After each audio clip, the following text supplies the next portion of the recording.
शक्तीपीठ महामार्गाला 12ही जिल्ह्यातून विरोध आहेच. मुख्यमंत्री म्हणतात सोलापूर, कोल्हापूर आणि सांगली जिल्ह्यातून आम्ही मार्ग बदलण्याचा विचार करतोय.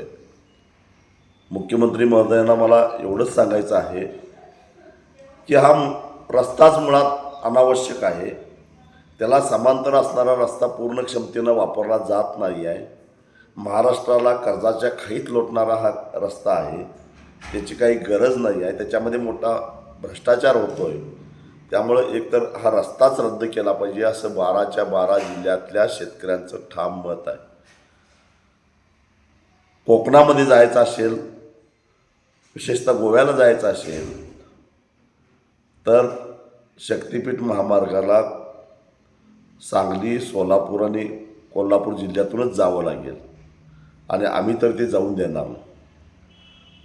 एकतर जमिनी कमी आहेत, बागायती जमिनी आम्ही देणार नाही.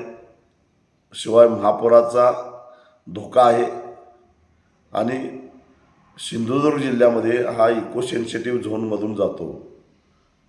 पर्यावरणाचे लचके तोडायला आमचा ठाम विरोध आहे आणि त्यामुळं अजूनही वेळ गेलेला नाही. माझी मुख्यमंत्र्यांना विनंती आहे, त्यांनी आपला हा महत्त्वाकांक्षी प्रकल्प आहे तो बाजूला ठेवावा. अजून बरीच क्षेत्र आहेत, त्या ठिकाणी काम करा.